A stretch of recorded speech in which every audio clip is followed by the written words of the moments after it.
तो आज हम पढ़ रहे हैं श्रीमद् भागवतम स्कंध 6 अध्याय 17 माता पार्वती द्वारा चित्रकेतु को शाप। श्लोक संख्या 9। श्री शुक उवाच भगवानपि ततः श्रुत्वा प्रहस्य अगदाधति नृप तृष्णिं बभूव सदशी सभ्या च तदनुव्रता। श्री सुखदेव गोस्वामी ने आगे कहा, हे राजा, चित्रकेतु के वचन सुनकर परम बलशाली अगाध ज्ञानवान देवादिदेव शिव केवल हंस दिए और चुप रहे। सभा के समस्त सदस्यों ने भी उन्हीं का अनुकरण किया और कुछ नहीं कहा। हरे कृष्णा। तो महाराज चित्रकेतु भगवान की तपस्या किए, भगवान का उन्हें दर्शन हुआ और उन्हें सुंदर एक विमान प्राप्त हुआ और उस विमान पर बैठकर वे सारे लोकों में भ्रमण करने लगे। थोड़ा सा ये आँख पे आ रहा है पर्दा। सारे लोकों में वो क्या करने लगे?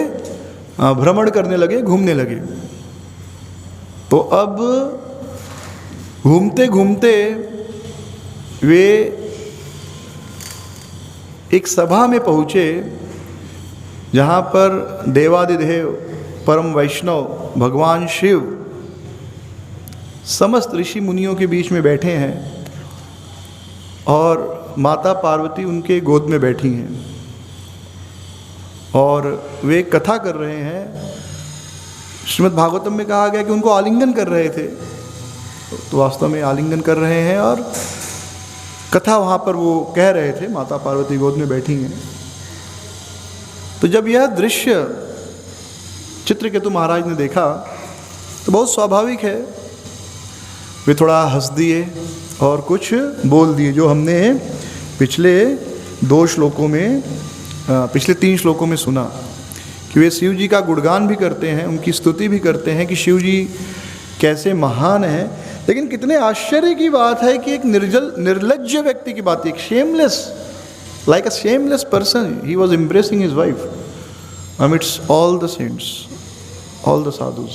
सारे साधुओं के बीच में बैठकर वे एक बेशर्म व्यक्ति की तरह माता पार्वती को आलिंगन किए, उनके कंधे पर हाथ रखे हैं, या जो भी स्थिति रही हो, माता पार्वती गोद में बैठी हैं। तो यह स्थिति अपने आप में ही अस्वीकारनीय है, इसे स्वीकार नहीं किया जा सकता। सामान्य रूप से भी अगर सभा में स्त्री पुरुष भले ही वो पति पत्नी हो बैठे तो भी अगल बगल में बैठते हैं, पति पत्नी को गोद में लेकर नहीं बैठता। तो वे थोड़ा सा व्यंग कर दिए कि प्रायः सामान्य पुरुष एकांत में ही अपनी पत्नियों का आलिंगन और भोग करते हैं। यह कितना आश्चर्यजनक है कि इतने बड़े तपस्वी महादेव परम साधुओं की सभा में अपनी पत्नी का सबों के समक्ष आलिंगन कर रहे हैं।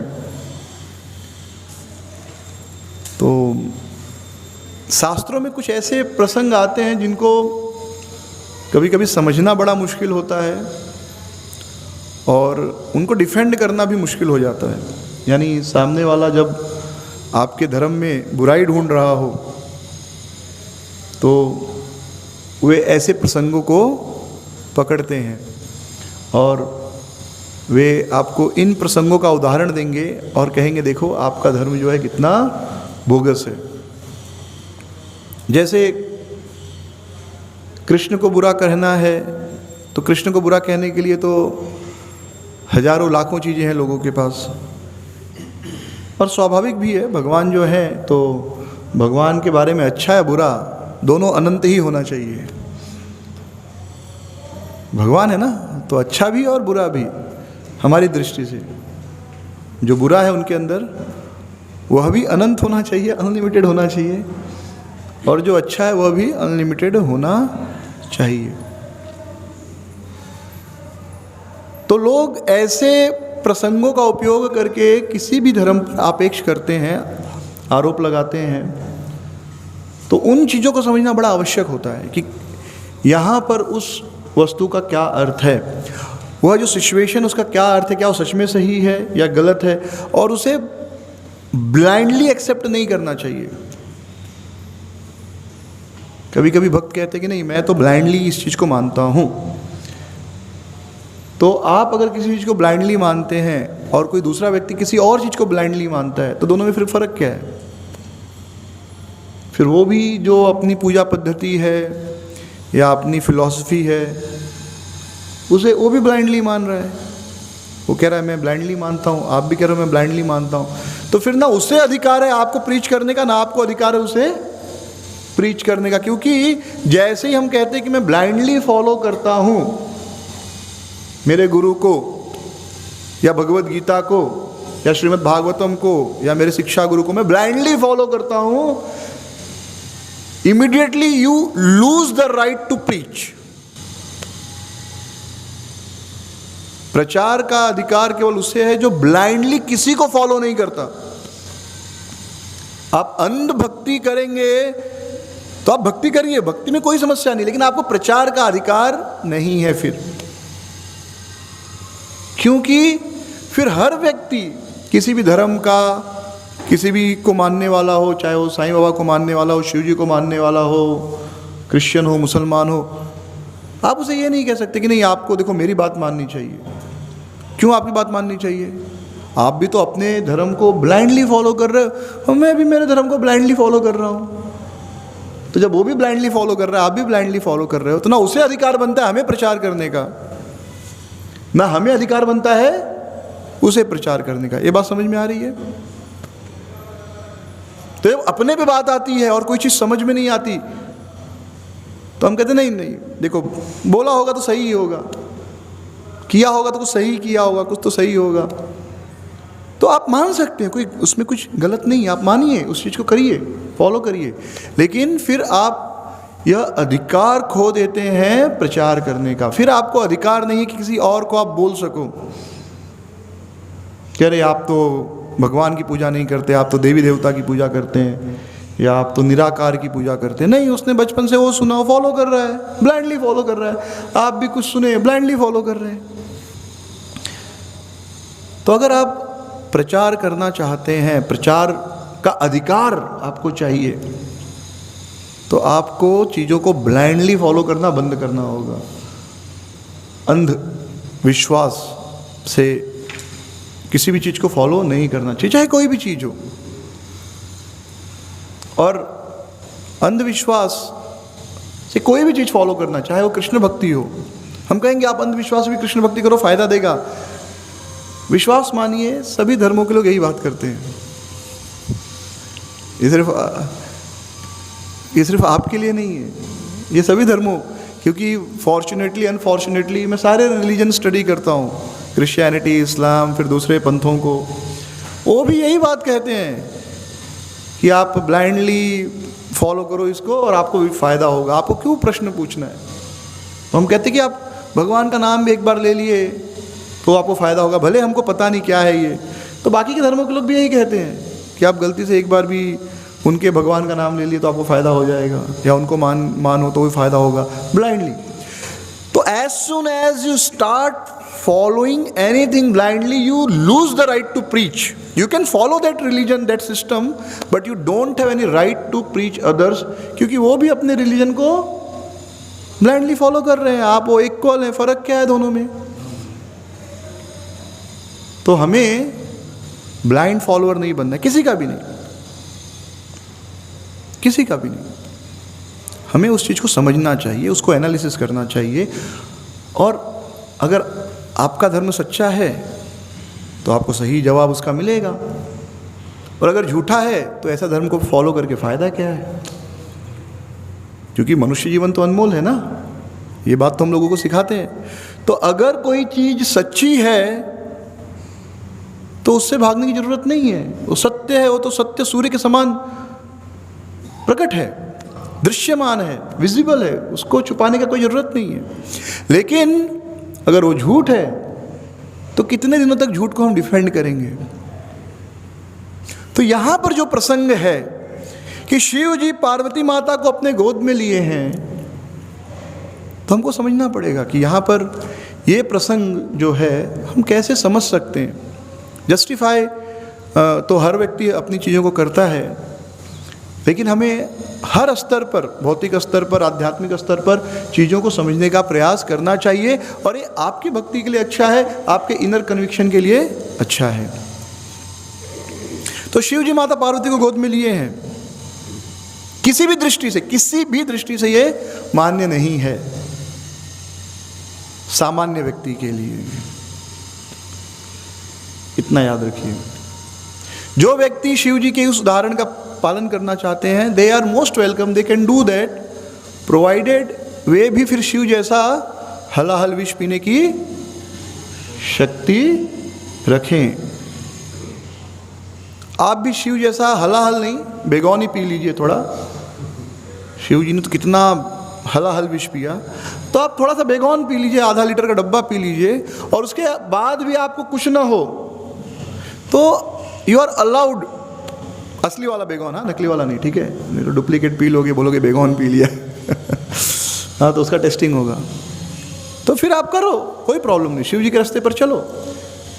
तो केवल जैसे कि कहते हैं कि हर आदमी कहता है मुझे, मेरा ये अधिकार है, मेरा ये राइट्स है। तो अधिकार तो होता है, लेकिन अधिकार तो सब मानते हैं, कर्तव्य कोई नहीं मानता, राइट? कभी आपने सुना नहीं मेरा ये कर्तव्य है इसलिए मैं करूँगा, भले तकलीफ कितनी भी हो, लेकिन मेरा ये कर्तव्य है तो मैं करूँगा? ये आपने बहुत कम सुना होगा। लेकिन अधिकारों के लिए लड़ते हुए लोगों को देखा है आपने, कर्तव्यों के लिए लड़ते हुए लोगों को देखा है कि नहीं, मैं बड़ा बेटा हूँ तो मेरा कर्तव्य है माता पिता की देखभाल करना। नहीं, उसमें होगा नहीं भाई तू भी देख, थोड़ा तू भी देख, मैंने जिम्मेदारी ले रखी है माँ बाप की। लेकिन जैसे ही मालिक अधिकार का जिम्मेदारी आता है कि भाई कौन, अभी जॉइंट फैमिली है तो कौन मालिक बनेगा, स्वामी बनेगा, तो मैं बड़ा हूँ, मेरा अधिकार है। तो कर्तव्य का पालन करने में लोग पीछे हटते हैं, अधिकार के लिए तुरंत दौड़ते हैं। तो वैसे ही शिव जी पत्नी को गोद में बिठाया, अरे वाह बढ़िया है, जब शिव जी कर सकते तो मैं क्यों नहीं कर सकता? महाजन येन गतः स पंथा, महाजन येन गतः स पंथा। तो करिए, कोई समस्या नहीं है। लेकिन शिव जी के जैसे ही आप शमशान भूमि में रहिए, फॉलो करो तो पूरा फॉलो करो ना, शमशान भूमि में रहिए। शिव जी के जैसे आप अपने गले में सर्प धारण कीजिए, कान में बिच्छू धारण कीजिए। कान में बिच्छू ये सब रखते हो उनका, या कर्णफूल जो है ना, कान में बिच्छू का आभूषण है, गले में सर्प का आभूषण है, रखिए। और उसके बाद फिर आप भी अपनी पत्नी को अपने गोद में बिठाइए, कोई रोक टोक नहीं है। तो शिव जी की जो योग्यता है, पहले वो योग्यता अर्जित कीजिए, फिर वो जो कार्य कर रहे हैं वो कार्य आप कर सकते हैं। बहुत बार हम लोग, जो भी हमारे अथॉरिटी हैं, उनके लिए बहुत एनिमिकल हो जाते हैं, उनके लिए बहुत नेगेटिव हो जाते हैं। अरे उनको क्या है, उनको तो डब्बा भर के आता है, उनको तो राजभोग मिलता है, उनको तो गाड़ी है, ड्राइवर है, 2 असिस्टेंट हैं, राइट? हमको क्या है? सही बात है, लेकिन साथ में ये भी सही बात है कि उनको उतना है, जो भी अथॉरिटी है हमारे मंदिर में, बाहर की दुनिया में, वो उतना मेहनत भी कर रहे हैं, वो उतना काम भी कर रहे हैं। आप भी उतना काम करो, आपको भी सारी सुविधा अपने आप मिल जाएगी। केवल शिकायत करने से काम नहीं चलता, आप भी उतनी मेहनत कीजिए। आप सुबह उठ के, आपको चिंता नहीं है कि किचन में आज कौन सा सब्जी बनेगा, आप सब्जी कौन लाएगा, वो आप बोलो किचन डिपार्टमेंट का काम है। लेकिन किचन डिपार्टमेंट स्ट्राइक में हो तो अथॉरिटी बेचारा परेशान हो जाएगा, जो भी उस डिपार्टमेंट का है, छोड़िए, अरे कैसे लाऊं, आज जो है गाड़ी चलाने वाला नहीं है, अब कैसे मैं भेजूं सब्जी खरीदने किसी को। ये छोटे से उदाहरण है, छोटे छोटे, जिससे आप समझ सकते हैं चीज़ों को। तो क्योंकि उसे हर चीज़ की चिंता है, तो उसे उतनी सुविधा फिर देनी होती, ताकि वो उसकी चिंता न करे और इन सेवाओं पर ज़्यादा ध्यान दे। श्रील प्रभुपाद जी ईशोपनिषद में लिखते हैं कि एक हाई कोर्ट के जज को एक सामान्य चपरासी से ज़्यादा सुविधा मिलती है, बराबर? क्यों ज़्यादा सुविधा मिलती है? क्योंकि वह व्यक्ति एक चपरासी से ज़्यादा काम कर रहा है, ज़्यादा चिंता वाला काम कर रहा है। एक हाई कोर्ट का जज अगर एक गलत निर्णय ले तो किसकी ज़िंदगी खराब हो सकती है, बर्बाद हो सकती है। नहीं, एक चपरासी कुछ गलत कर दे तो कुछ ज़्यादा नुकसान नहीं होने वाला, लेकिन एक हाई कोर्ट का जज या एक बड़ा अधिकारी या प्रेसिडेंट या प्राइम मिनिस्टर ये कुछ गलत निर्णय ले लें तो पूरे देश को भुगतना पड़ेगा। एक चपरासी कोई गलत निर्णय ले ले तो केवल उसे ही भुगतना पड़ेगा। तो जितनी ज़्यादा जिम्मेदारियां होती हैं उतनी ज़्यादा सुविधाएं आती हैं, उतनी ज़्यादा स्वतंत्रता भी आती है। तो शिव जी को देखिए, शिव जी अगर आपके रोल मॉडल हैं धतूरा खाने में, भांग खाने में, तो फिर हलाहल जहर पीने के लिए भी वो रोल मॉडल होने चाहिए। आपको जहर पीने के लिए तैयार रहना चाहिए, समाज के दुखों को लेने के लिए तैयार होना चाहिए। तप्यंती लोकत्तापेन साधो प्रायशु जना परम आराधनम तद्धि पुरुषस्य अखिलात्मना। सुखदेव गोस्वामी कहते हैं विष मंथन के, जब समुद्र मंथन हुआ, विष पहले निकला, सारे देवता भाग रहे हैं, सारे असुर भाग रहे, कोई विष लेने नहीं आया। विष के लिए किसी ने झगड़ा नहीं किया। भगवान शिव उस विष को पीने के लिए तैयार हुए। कष्ट आता है उसमें कोई आता नहीं सामने, सुविधाएं आती हैं तो झगड़ा होता है। उसके बाद फिर जो भी वस्तुएं निकली, सुरभि गाय निकली, ऐरावत हाथी निकला, उसके लिए झगड़ा हो रहा है, बहस हो रहा है, कौन लेगा। लेकिन एक बार भी हलाहल विष के लिए चर्चा नहीं हुई कि दैत्य पिएंगे कि दानव पिएंगे। एक बार भी चर्चा हुई नहीं हुई। तो शिव जी की योग्यता पहले देखिए कि तप्यंती लोक तापेन, दूसरों का दुख देखकर शिव जी तैयार हो गए कि मुझे भाई इनका दुख है तो मुझे भी दुख हो रहा है, तो मैं इनका दुख दूर करने के लिए विष पी लेता हूँ। और ये साधुओं का स्वभाव है, साधो प्रायशु जना, कि दूसरों का दुख देखकर वो दुखी होते हैं और दूसरे के दुख को दूर करने के लिए वो प्रयास करते हैं। परम आराधनम तद्धि, और ये परम आराधना है, भगवान की सबसे बड़ी पूजा यही है, किसी दूसरे व्यक्ति के दुख को दूर करना और उसके दुख को केवल थोड़े समय के लिए दूर नहीं करना, ऐसा दूर कर दो कि फिर वो कभी दुखी ही नहीं हो। तो प्रभुपाद जी ने वो संस्था खोली है जहाँ पर दूसरों के दुख को दूर करने का प्रयास किया जाता है। उन्हें भगवत भक्ति का उपदेश दिया जाता है, श्रीमद् भागवतम दिया जाता है, भगवत गीता दी जाती है। हम प्रचार द्वारा, किताब वितरण द्वारा, कथा द्वारा उन्हें वह ज्ञान, वह वस्तु प्रदान करने का प्रयास करते हैं कि उनका जो दुख है, जन्म मृत्यु जरा व्याधि दुख दोषानुदर्शनम, वह हमेशा के लिए समाप्त हो जाए। तो ये भगवान की सबसे बड़ी पूजा है। आरती करना भी भगवान की आराधना है, यज्ञ करना भी भगवान की आराधना है, लेकिन किसी के दुख को दूर कर देना सबसे बड़ी आराधना है। और सबसे बड़ा दुख क्या है? जन्म मृत्यु जरा व्याधि। श्री श्री राधा मदन मोहन भगवान की जय, श्री श्री गौर निताय की जय, जगत गुरु श्रील प्रभुपाद की जय, गौर प्रेमानंदे हरि हरि बोल। तो उसे दूर करना ये सबसे बड़ी आराधना है। तो शिव जी उस जहर को पीने के लिए तैयार है। तो ये एक एक्सट्रीम एंड हो गया। एक एक्सट्रीम क्या है? हलाहल जहर जो देवता दैत्य नहीं पी सकते। मनुष्यों की तो बात छोड़ दीजिए, मनुष्य तो देवता और दैत्य की तुलना में कीड़े मकोड़े हैं। जैसे चींटियां घूमते, हम एक गिलास पानी गिरा दे तो चींटियों के लिए क्या आ जाएगा? बाढ़ आ जाएगी, सुनामी आ जाती है।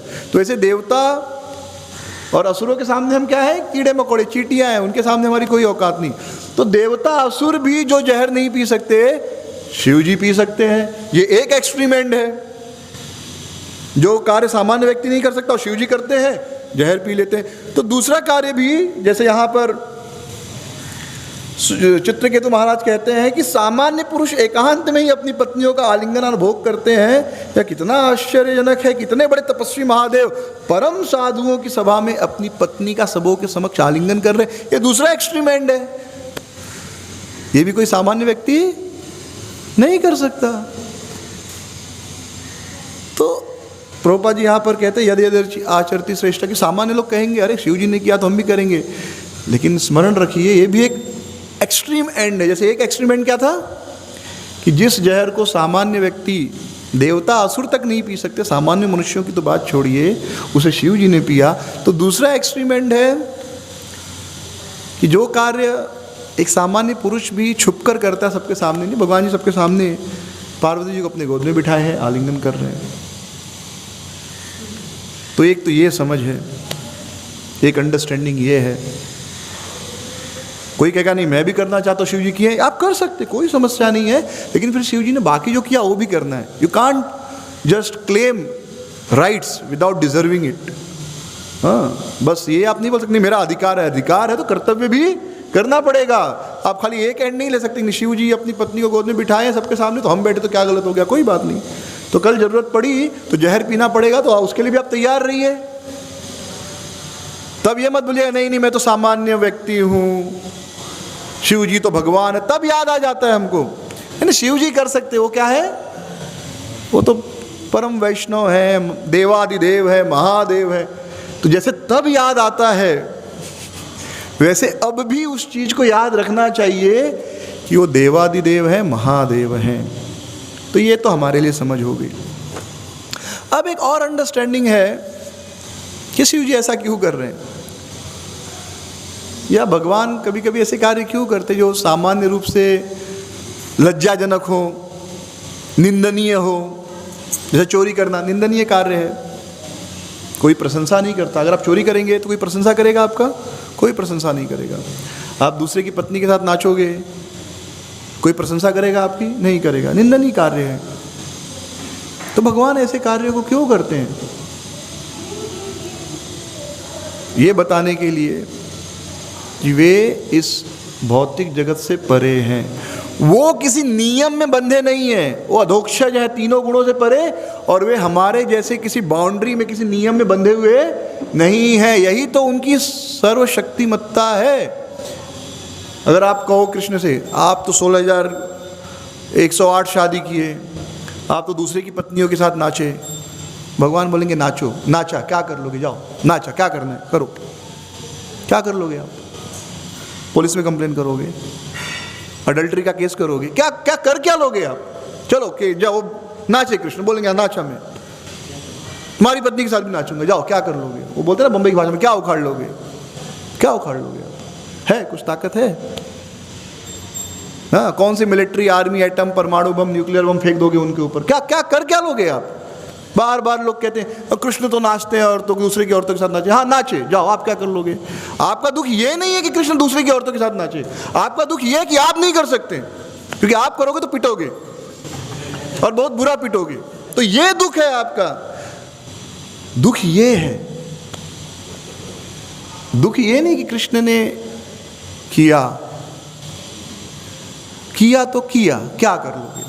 है कोई ताकत? जाओ कंप्लेन लिखाओ, अरेस्ट करो, मिलिट्री, आर्मी, न्यूक्लियर, जो भी है आपके पास यूज कर लो, नहीं कर सकते आप। यही तो प्रमाण है कि वो इस भौतिक सृष्टि के परे है, सभी नियमों के परे है। वो सामान्य जीव नहीं, वो अपना नियम खुद बनाते हैं, खुद चलाते हैं। हमारे नियम से भगवान नहीं चलते। कभी कभी हम सोचते हैं, जब कोई व्यक्ति आकर ये सारी बातें करता है, अरे आप कैसे भगवान की पूजा करते हो, तो चोरी करते थे, रोते थे, दूसरे की स्त्रियों के साथ नाचते थे। तो हम कहते यार कृष्ण ने ये नहीं किया होता तो कृष्ण को डिफेंड करना कितना आसान होता। मन में आता है ऐसा विचार, यार कृष्ण ने क्यों नहीं नाचते तो क्या बिगड़ जाता उनका, कुछ बिगड़ता नहीं, तो नहीं नाचते तो क्या बिगड़ जाता, क्या नुकसान हो जाता उनका? कितना मुश्किल हो रहा है मुझे लोगों को जवाब देने के लिए। हाँ, प्रचार में ये बार बार आपको सुनने को मिलता होगा, राइट, ये चीज़ें मिलती हैं नास्तिकों से या जो दूसरे पंथ को मानने वाले हैं। तो हमारे मन में तुरंत आता है यार कृष्ण ने यहाँ गलती कर दी, ये नहीं करना था, ये तो आज प्रचार करना कितना आसान हो जाता। मेरे मन में भी ये विचार आया था। फिर उसके बाद दूसरा विचार आया कि कृष्ण मेरे दास नहीं है जो मेरे हिसाब से चले। स्वामी दास के हिसाब से चलता है या दास स्वामी के हिसाब से चलता है? हम कृष्ण दास है, कृष्ण हमारे दास नहीं है कि हम बोले भगवान आपने ऐसा नहीं, ऐसा करना चाहिए था। अरे है कौन आप? तो हमारे मन में आता है, ये भाव दिखाता है ईश्वर भाव, कि हमारे अंदर अभी भी कितनी प्रचंड भावना है ईश्वर बनने की, कि we dare to instruct God, Krishna, कि भगवान ने ये नहीं, ये करना चाहिए था। We dare to advise God, we dare to advice Krishna, भगवान ऐसा नहीं, ऐसा किए होते तो ज़्यादा अच्छा रहता, मेरे लिए कितना आसान हो जाता आपका प्रचार करना, आपका नाम, आपकी कथा। तो यही भाव जो है ईश्वर भाव है जिससे हमको मुक्त होना है। वो आपके दास नहीं है कि आपके हिसाब से चलें, आप और हम भगवान के दास हैं। वो भगवान है, हम उनके सेवक हैं। वो हमारे सेवक नहीं है कि हमारे हिसाब से दुनिया चले या हमारे हिसाब से वो चले। तो ये जीव का ये बहुत बड़ा भ्रम है कि भगवान ने ऐसा क्यों किया, नहीं करना चाहिए था। बल्कि ये चीज़ें दिखाती हैं कि way beyond rules and regulation है। जैसे भगवान राम मर्यादा पुरुषोत्तम है, भगवान कृष्ण कौन है? लीला पुरुषोत्तम, पूर्ण पुरुषोत्तम भगवान। उनके लिए कोई नियम कायदा कानून नहीं है इस भौतिक जगत का जो उनको रोक सके। भौतिक जगत का कोई भी रूल उनके लिए नहीं है। तो अगर भगवान कुछ करते हैं तो आप उनको ये प्रश्न नहीं पूछ सकते क्यों किया। क्यों का प्रश्न हम तभी पूछ सकते जब हमारे पास शक्ति हो उनको रोकने के लिए, और मुझे नहीं लगता हम में से किसी को भी शक्ति है। रामायण में एक बड़ा प्रसंग आता है सुंदर, जब विभीषण राम जी की आर्मी ज्वाइन करने आते हैं तो सब लोग कहते हैं नहीं नहीं नहीं, विभीषण को मत आप लीजिए, विभीषण आ जाएंगे तो वो हमारा गुप्तचर का काम कर सकते हैं, रावण को सारा खबर पहुंचा सकते हैं, वो धोखा दे रहे हैं, नाटक कर रहे हैं। तो सारे लोग अपना अपना राय दे रहे थे। हनुमान जी ने कहा नहीं नहीं, वो तो परम वैष्णव है, लेकिन बाकी लोगों ने मना किया। उस समय भगवान राम क्या कहते हैं? भगवान राम कहते हैं कि पूरे ब्रह्मांड में जितने जीव हैं, इस अनंत कोटि ब्रह्मांड में जितने जीव हैं, खाली पृथ्वी की बात नहीं कर रहा हूँ, भारत की बात नहीं कर रहा हूँ, पूरे ब्रह्मांड में जो अनंत कोटि अनलिमिटेड लिविंग सोल्स है, वे सब मिलकर भी भगवान का एक बाल बाका नहीं कर सकते। भगवान ने कहा सब मिलकर भी आए तो भी मैं इन्हें एक क्षण में समाप्त कर सकता हूं। पूरी सृष्टि हम हजारों करोड़ों अरबों लोग मिलकर कुछ नहीं कर सकते। तो इसलिए हमें क्यों किया ये प्रश्न पूछने का अधिकार नहीं है, लेकिन समझने का अधिकार है। ऑफ कोर्स ब्लाइंड फॉलोइंग नहीं होनी चाहिए। तो कृष्ण ने किया यह समझने के लिए, यह बताने के लिए कि भाई मैं आप जैसा नहीं हूं, मैं इस संसार में आया हूं, लेकिन ये मत सोच लो कि मैं आप जैसा हूं। अवजानन्ति माम मूढ़ा मानुषम तनुम आश्रितम परम भावम अजानन्तो मम भूत महेश्वरम। कि ये जो मूढ़ है ये सोचते हैं कि मैं तो मनुष्य शरीर में तो मनुष्य हूँ, तो कुछ ना कुछ भगवान को करना पड़ता है बताने के लिए कि भाई मैं आप लोगों के जैसा नहीं हूँ, मैं अभी भी परम भगवान हूँ। मैं क्या हूँ? परम भगवान हूँ, पूर्ण पुरुषोत्तम भगवान हूँ, आपके कैटेगरी में नहीं आता मैं। तो भगवान ऐसा कुछ ना कुछ करते हैं। जैसे समझिए 10 भक्त हैं, साथ में कहीं जा रहे हैं किसी प्रोग्राम में, तो उसमें स्पेशली जिसको लेक्चर देना होता है वो थोड़ा उतरी बढ़िया से डाले रहता है, थोड़ा अलग, क्योंकि लगना चाहिए ना ये हेड है। कैसे मालूम पड़ेगा ये हेड है? हाँ, कुछ माला वाला भी रहेगा, कुछ तो अलग होता है। कुछ नहीं मिला तो नरसिंह कवच ही डाल देगा, तो थोड़ा लगना चाहिए भाई ये बाकियों से अलग है। अच्छा ये महाराज जी है मेन, बाकी लोग ऐसे भी चल देते कि हमको कौन सा बैठना है आसन पे, हम कहीं भी बैठ जाएंगे। लेकिन जो मेन है जिसको लेक्चर देना है या मुख्य, वो थोड़ा तो अलग दिखने का कॉन्शियसली अनकॉन्शियसली प्रयास करता है। आइदर कॉन्शियसली और अनकॉन्शियसली वो कोशिश करता है लोगों को बताने की भाई मैं थोड़ा सा इनसे अलग हूं। नहीं तो फिर मालूम कैसे पड़ेगा कि वो अलग है? सब एक जैसे ही दिखेंगे तो जो स्वागत वाले उनको भी समझ में नहीं आएगा कि भाई किसका पहले स्वागत करना है, किसको पहले माला पहनाना है, किसको वेलकम करना है, किसको व्यास आसन पे लाना है, अगर उसने देखा नहीं है, खाली फोन पे बात हुआ है तो जो लीडर हो पहले उतर जाएगा, असिस्टेंट बेचारा बैग उठा के लेके आएगा, तो समझ में आएगा ये असिस्टेंट है ये लीडर है। समझ लो कि अभी लीडर ही बैग उठाएगा तो लोग कंफ्यूज हो जाते हैं, अच्छा फिर वो लीडर होगा क्योंकि ये तो बैग उठाया है। तो फिर लीडर को लगता नहीं भाई बैग उठाऊंगा तो मुझे ही लोग असिस्टेंट समझेंगे, तो फिर बैग कॉन्शियसली वो असिस्टेंट के हाथ में दे देता है। अब नोटिस किए ये चीज़? ऐसा नहीं कि कोई प्रचारक जा रहा है कहीं पे तो अकेला, कि स्पेशली जो बुजुर्ग हैं और ऐसे भक्ति में काफ़ी समय से हैं, तो ऐसा नहीं कि उनको खाली डर है कि नहीं अकेला नहीं जाना चाहिए, वो अकेले जा सकते एक छोटा सा भी, लेकिन फिर भी असिस्टेंट लेके जाते। क्यों? एक आदमी तो होना चाहिए जो बताए कि भाई ये हैं, थोड़ा अलग है हमसे। आप खुद ही बैग उठा के, और ये होता है, लोगों की चेतना ऐसी होती है। आप अकेले चले जाओ बैग उठाकर, कोई वैल्यू नहीं करता, उनको लगता है ऐसे ही नॉर्मल आदमी। लेकिन आपका एक असिस्टेंट है, बैग उठाया है, वो आपको प्रसाद निकाला, प्रभु जी दीजिए प्रसाद, फिर आप लेके प्रसाद दे रहे हो, फिर आप बोलते हो अच्छा रसीद बुक दो, रसीद बुक निकाले, फिर आप पढ़ोगे तो सामने लगता है हाँ हाँ ये महाराज जी थोड़े बड़े हैं। तो कुछ तो अलग करना पड़ता है, कॉन्शियसली अनकॉन्शियसली, तो पता कैसे चलेगा? तो भगवान भी कुछ तो अलग करते हैं। साधुओं की सभा में बैठे हैं अब सब लोग, सबके साथ, तो लगेगा हाँ ये भी इनके जैसे एक साधु है, शिव जी भी नहीं। अरे कौन सा पुरुष ऐसा होगा जिसकी स्त्री गोद में बैठी हो और उसके मुख से भागवतम निकल सके? जब व्यक्ति कामातुर हो जाता है, काम के अधीन हो जाता है, तो मुख से शब्द नहीं निकलते।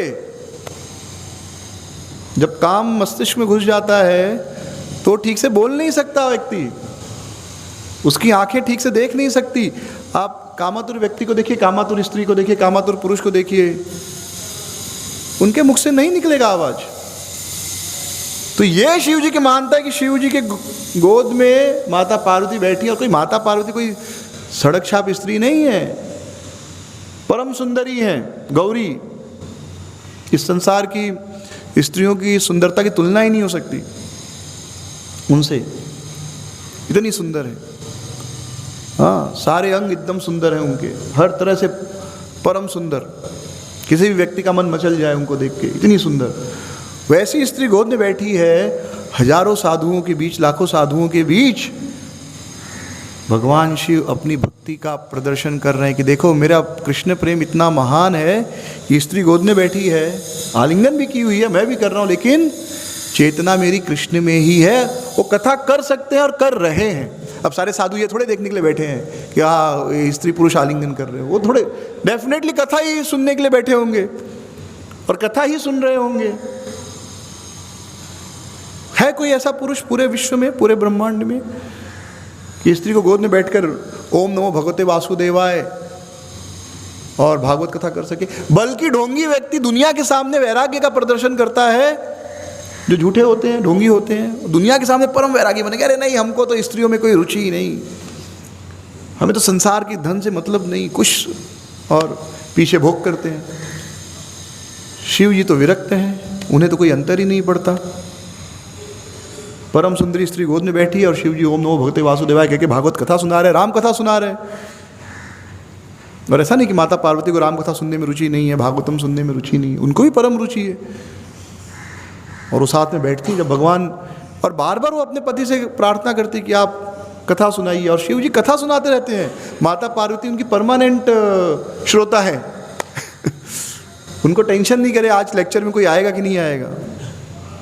एक पक्का है, जैसे हमारे यहाँ प्रताप प्रभु आजकल वो भी मिस होने लगे, दिया नहीं है सॉरी प्रताप प्रभु पक्का है, कोई आए नहीं है, पिछले 8 सालों से देख रहा हूँ। अगर वो गाँव नहीं गए हैं तो रहेंगे, बाकी थोड़ा ऊपर नीचे लोगों का होता है, लेकिन प्रताप प्रभु को पिछले 8 सालों से देखता हूँ रोज। उसके लिए बहुत पेशेंस चाहिए, आसान नहीं है। 8 साल लगा, मतलब रोज लगातार बैठना सुनना शुरू से लेकर अंत तक, तो एक पक्का उनकी श्रोता है। तो ये शिव जी अपनी क्षमता का प्रदर्शन कर रहे हैं कि काम उनको बाधित नहीं कर सकता। एक साधारण पुरुष काम के अधीन हो जाए, उसके मुख से शब्द नहीं निकल सकते, बड़ा मुश्किल है। जबान लड़खड़ाने लगती है, जैसे क्रोध में आदमी कैसे, कोई आदमी बहुत गुस्से में आ जाता तो बोलना बड़ा मुश्किल हो जाता है, फिर जुबान लड़खड़ाने लगती है। वैसे काम के अधीन हो जाए तो जबान लड़खड़ाने लगती है। कुछ को अनुभव होगा, कुछ को नहीं होगा, अलग बात है, लेकिन ये सत्य है।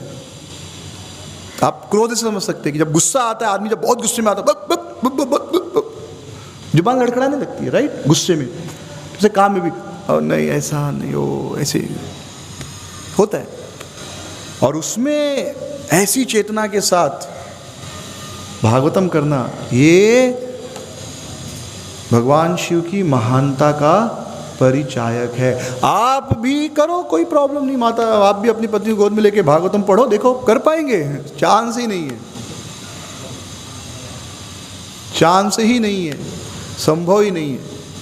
बल्कि थाइज जो है बहुत सेंसिटिव होता है, वहाँ पे कोई हाथ भी लगाए तो हम तुरंत, इतना सेंसिटिव होता है कि आदमी कामुक हो जाए। थाइज एरिया जो होता है, इसलिए वहाँ कोई हाथ नहीं लगाता। लोग गले भी मिलते तो पीठ छूते हैं, या घुटने के नीचे किसका भी पैर छूना है। थाइज वगैरह गलती से छू गया तो छू गया, अदरवाइज़ कोई हाथ नहीं लगाता वहाँ पे। इट्स सो सेंसिटिव थाइज का पोर्शन। और वहाँ पे कोई स्त्री बैठी हो और आपको भागवतम पढ़ना है, चांस ही नहीं है। और वो भी 8,000 लोगों के सामने, संभव ही नहीं है। आप कितना भी प्रयास कर लो, नहीं कर सकते आप कथा। लेकिन शिव जी विरक्त भाव से, बिना विचलित हुए, उनके चेहरे पर काम का कोई निशानी नहीं है, एकदम विरक्त भाव से वो भागवतम कथा कर रहे हैं, साधुओं को भी कथा सुनाते जा रहे हैं। तो ये जो है शिव जी की महानता का वर्णन करती है ये लीला। तो कभी ना कभी जो भगवान या शिव जी भी कोई साधारण व्यक्ति तो है नहीं, भगवान के जो है गुणावतार हैं, भगवान के गुणावतार हैं, परम वैष्णव हैं। तो उनकी महानता इसके द्वारा सिद्ध होती है। इसमें कोई वल्गर नहीं है, इसमें कुछ गंदा नहीं है, बल्कि ये कृष्ण कथा के प्रभाव को बताती है कि कृष्ण कथा इतनी आनंद प्रदायिनी है कि स्त्री गोद में बैठी हो तो भी आपको कृष्ण कथा में ज़्यादा आनंद आएगा। तो कहीं ना कहीं तो टेस्टिंग होना चाहिए ना कुछ चीज़ों का। टेस्टिंग कैसे होगी? तो हमको ज़रूरत नहीं है, हम फेल होने वाले पक्का, इसलिए आपको करने की ज़रूरत नहीं है, ठीक है, डोंट ट्राई। हाँ, लेकिन ये शिव जी की महानता को बताती है। ये कोई निंदनीय कर्म नहीं है, सामान्य लोगों के लिए निंदनीय है। जैसे जहर पीना घातक है सामान्य लोगों के लिए, वैसे ही स्त्री को गोद में बिठाकर सबके सामने बैठना भी घातक है सामान्य लोगों के लिए। लेकिन शिव जी जहर पीते हैं तो वह जहर उनके कंठ का भूषण बन जाता है। अयुक्तस्य स्वामिनो युक्तस्य युक्तस्य नीचम भूषणम, अमृतेर राहो मृत्यु, अमृतेर राहोर मृत्यु विषम, विष शिव भूषणम।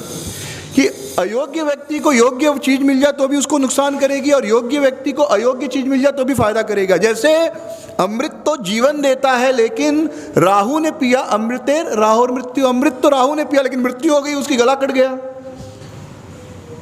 और जहर जो है वो लोगों को मारता है, लेकिन शिव जी के गले का वो भूषण बन गया। तो शिव जी के गले का क्या बन गया? भूषण बन गया। तो ये हमेशा दिमाग में याद रखना चाहिए कि अगर हमको शिव जी को फॉलो करना है, एक्सट्रीम एंड, हाँ एक्सट्रीम एंड, ये एक्सट्रीम चीज़ है, तो दूसरा एक्सट्रीम जो है जहर पीने का, वो भी फॉलो करना चाहिए।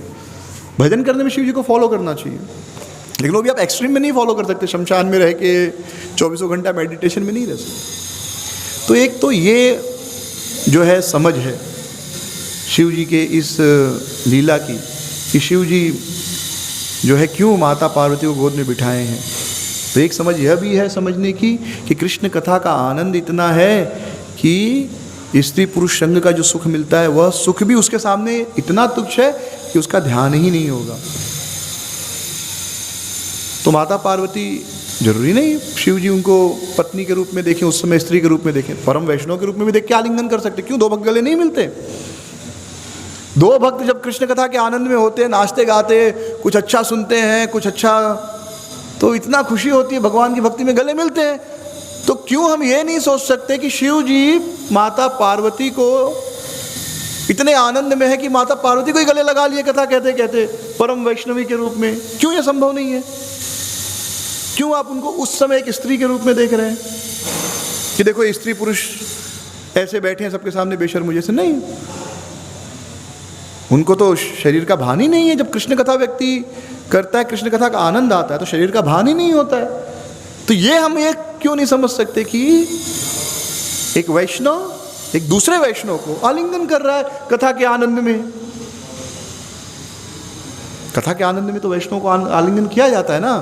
कभी कभी कथा सुनते सुनते बड़ा मजा आता है, तो किसी भक्त के हम पीठ पे हाथ रख देते हैं, अरे देखो, कभी कभी हाथ पकड़ लेते, कभी कीर्तन नाचते नाचते खूब खुश होते गले लगा लेते हैं।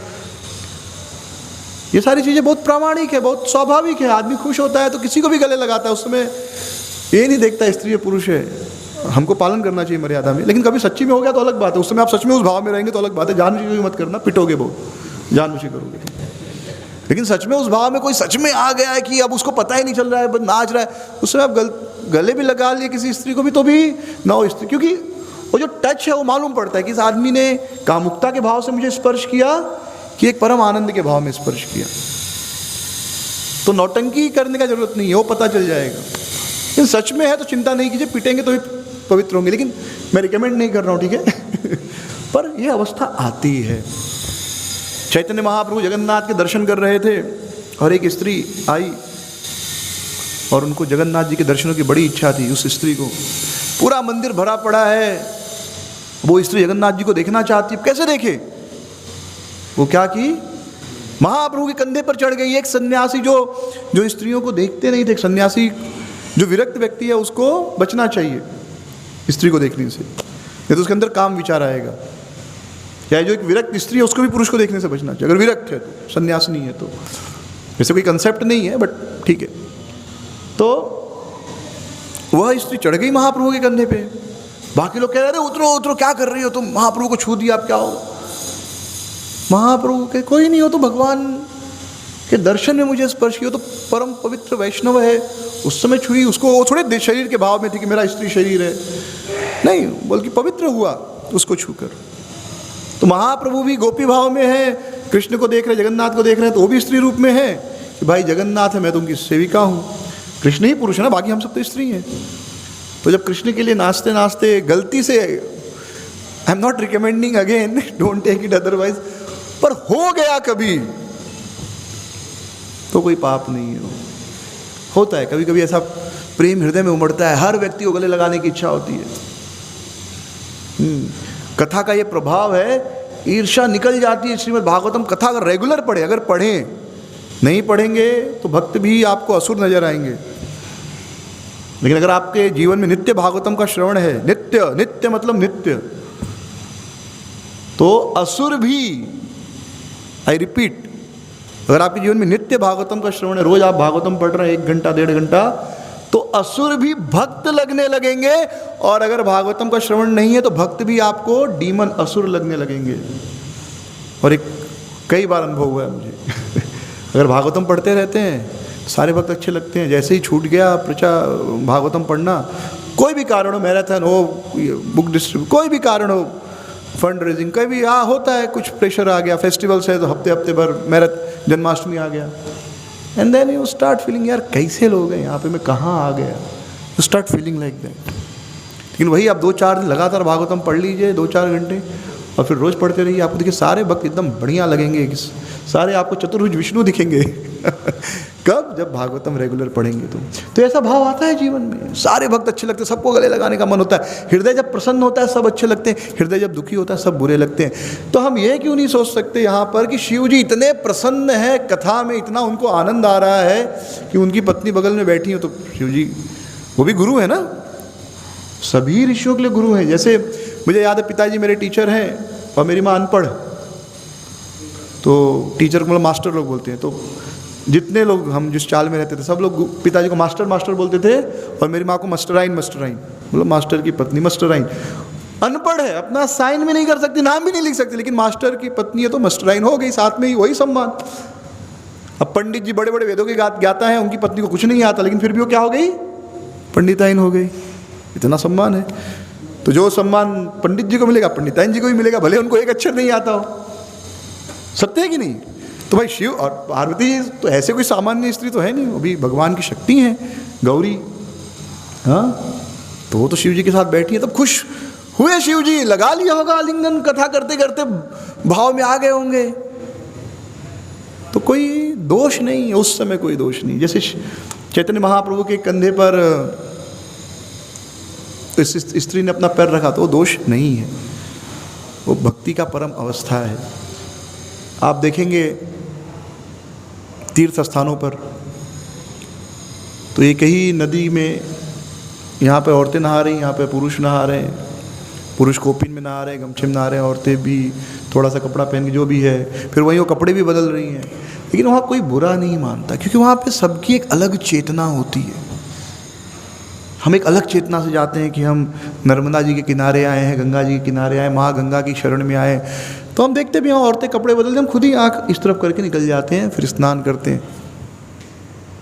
औरतें भी खुले में कपड़ा बदल रही हैं, ऐसा नहीं कि बहुत अब तो धीरे धीरे बनाने लगे, लेकिन पहले इतना नहीं था। लेकिन कोई वहाँ पर बुरा नहीं मानता है, कितना घृणित है ये, गंदा नहीं, क्योंकि उस समय आपकी चेतना वहाँ पर बड़ी उच्च होती है, वो पुरुष की भी उस स्त्री के भी। वो कोई कॉलेज ही नहीं है वहाँ पर जो आप लड़की छेड़ने गए हो, आप तो बहुत भक्ति भाव, जनरली कौन जाएगा वहाँ पर, इन जनरल गंगा जी के किनारे इतना पैसा खर्चा करके बम्बई से गंगा में स्नान करने, हरिद्वार में स्नान करने, गंगा माँ की कृपा प्राप्त करने, भक्ति प्राप्त करने। तो चेतना इतनी हाई होती है कि पुरुष यहाँ गमछा बदल रहे हैं, औरतें अपने कपड़े बदल रही है खुले में, और कभी कभी अंग दिख भी जाता है, लेकिन कोई बुरा नहीं मानता है, ना कुछ उसे कोई बेशर्म कहता है, ना घृणित कहता है। चीज़ वही है, लेकिन चेतना क्योंकि इतनी हाई है उस समय, आपकी इतनी एलिवेटेड है, आपके अंदर उस समय काम भाव भी नहीं आता। आपको ऐसा उसमें फील नहीं होगा अरे बड़ी सुंदर स्त्री है यार, उस क्योंकि आप एक अलग अलग डायमेंशन में हो। और ये अनुभव बहुत बार किया है मैंने, जब हम ऐसे किसी तीर्थ में नहाने जाते हैं, हमें गंदा फील नहीं होता, अरे औरतें देखो कपड़ा बदल रही हैं, कुछ अंग भी दिख जा रहा है, नहीं, उस समय आपकी चेतना ही एकदम अलग है। और वही चेतना खराब है तो पूरा कपड़ा पहनी हुई स्त्री है तो भी आप उसको बुरी दृष्टि से देखते हो, होता है कि नहीं? तो इन जनरल स्त्री क्या कपड़ा पहन रही है नहीं पहन रही उससे ज़्यादा फर्क नहीं पड़ता। हाँ, उन्हें अपना शरीर ढकना चाहिए नॉर्मल, जो जितना उचित है। ये नहीं पूरा ढक दिया एकदम, अब कुछ भी नहीं दिख रहा, खाली आँख दिख रहा, वो भी नहीं होना चाहिए, क्योंकि जितना आदमी ढकता है उतना और देखने का इच्छा होता है ये भी एक है। हाँ, अब जितना छुपाओ तो एकदम कुरूप स्त्री भी है तो भी आपको मन करेगा कैसी है यार, एक बार थोड़ा सा कपड़ा हट जाए तो देखो। तो चेतना के ऊपर अल्टीमेट सब कुछ। तो यहाँ शिव जी इतनी हाईली एलिवेटेड हैं कि पत्नी बगल में बैठी है लेकिन वो भागवतम कह सकते हैं। तो ये हमारे लिए प्रेरणा का स्रोत है, ना कि कोई निंदनीय कर्म है। और इस दृष्टि से हमें भागवतम को समझना चाहिए, ना कि ब्लाइंडली। यहाँ पर एक बड़ी सुंदर बात प्रभुपाद जी लिखते हैं कि कठिनाई यही है कि सामान्य व्यक्ति उनके इस आचरण को देखकर उनका अनुकरण कर सकते हैं, जैसा कि भगवत गीता में कहा गया है, यद यद आचरति श्रेष्ठः। देखिए, अनुकरण किसका करना चाहिए? अनुकरण अपने कैटेगरी वालों का करना चाहिए, रोल मॉडल। शिव जी हमारी कैटेगरी के नहीं हैं, वो हमसे बहुत आगे हैं। अगर गधा जो है उसे किसी गधे को अपना रोल मॉडल चुनना चाहिए किसी हायर लेवल पे, लेकिन वो अगर घोड़े को अपना रोल मॉडल चुनेगा तो क्या होगा? वो मिजरेबल होगा, क्योंकि वो कितना भी कोशिश करे घोड़ा जैसा नहीं बन सकता। हाँ, एक गधा गधे जैसा, कोई अच्छा गधा एक खराब गधा, तो खराब गधा थोड़ा एक्सरसाइज करके अच्छा गधा बन सकता है, लेकिन घोड़ा कितना भी कोशिश करे नहीं बन सकता हो। तो ऐसे हम शिव जी कभी नहीं बन सकते। तो हमें अपने रोल मॉडल चुनने चाहिए जो हमारे कैटेगरी में। इसलिए चैतन्य महाप्रभु भक्त के रूप में आए, भगवान के रूप में ज्ञान देकर चले गए, भक्त के रूप में आए, मनुष्य जैसा व्यवहार किए और भक्ति करके दिखाए, ताकि हम उनको अपना रोल मॉडल मान सके कि हाँ, चैतन्य महाप्रभु हमारे रोल मॉडल हैं, इनके जैसे हमें भक्ति करनी है। शिव जी को आप रोल मॉडल नहीं मान सकते क्योंकि वो हमारी कैटेगरी में फॉल नहीं करते हैं। एक कहावत है हमारे उत्तर भारत में, मूस मोटई है लोढ़ा हुई है। मूस मतलब चूहा। एक चूहा है, उसको खूब अच्छा खिलाओ पिलाओ तो बहुत होगा तो इतना मोटा हो जाएगा, इस हाथी बन जाएगा क्या हो। तो हम कितना भी करें शिव जी नहीं बन सकते, हम जीव तत्व हैं। लेकिन चैतन्य महाप्रभु जो कि पूर्ण पुरुषोत्तम भगवान है, वो जीव बनकर एक सामान्य व्यक्ति बनकर आए, तो चैतन्य महाप्रभु हमारे रोल मॉडल हो सकते हैं, हम उनको फॉलो कर सकते हैं। वो हमारी कैटेगरी में आए, हमारी कैटेगरी की नहीं है लेकिन हमारी कैटेगरी में आगे कि देखो ये परफेक्शन है, कोशिश करो। तो उनको 100% तो नहीं फॉलो कर सकते हैं, but of course we can try. लेकिन शिव जी को बिल्कुल प्रयास नहीं कर सकते शिव जी जैसा बनने का। तो ये कुछ चीज़ें हैं जो हमको समझना है। शिव जी हमारी कैटेगरी की नहीं, हमसे परम है। और कभी कभी भगवान, चाहे शिव हो चाहे भगवान श्री कृष्ण स्वयं हो, ऐसे कुछ कार्य करते हैं जो उनकी भगवत्ता को सिद्ध करता है। जैसे एक सामान्य व्यक्ति भी दूसरों से अलग है तो दूसरों से अलग दिखाने का प्रयास करता है। अभी कंपनी का मालिक भी उसी गाड़ी में चलेगा, सीईओ भी उसी गाड़ी में चलेगा तो नहीं होगा। फिर कंपनी के मालिक के पास 200 करोड़ का गाड़ी होगा, साधारण आदमी के उसका जो सीईओ है उसके पास 100 करोड़ का गाड़ी होगा, फ़र्क होगा। हाँ, जैसे पहले कुछ राजा में सुनता था, प्रभुपाद जी के कोट्स में सुना हो कि कुछ राजा क्या करेंगे, भाई जूता तो आप कितना स्पेशल बनाओगे, जूता तो जूता ही होता है, तो आप क्या करते हैं, वो जूते में हीरा जड़ लो। अभी भी अरब के कुछ जो रईस, जो अरब के शेख लोग हैं, वो अपने जूते में हीरा जड़ लेते हैं, दूसरे से अलग दिखना है ना कुछ। नहीं तो फिर भाई आप भी 10,000 का, आप समझो मार्केट में एक ही जूता 10,000 का सबसे बेस्ट, उससे ऊपर का अवेलेबल है ही नहीं। तो भाई जो आदमी 10,000 कमाता है वो भी पहन लेगा, और जो करोड़पति भी वही जूता पहनेगा, तो पता कैसे चलेगा कि भाई ये करोड़पति है। तो वो आदमी क्या करता है, थोड़ा हीरा जड़ लेगा अपने में ताकि लगे हाँ ये अलग है। तो ऐसे ही भगवान कुछ ऐसे कार्य करते हैं जिससे उनकी भगवत्ता सिद्ध होती रहे। So will stop here. Hare Krishna. Srila Prabhupada की जय। किसी का कुछ क्वेश्चन है, कमेंट है, पूछ सकते हैं।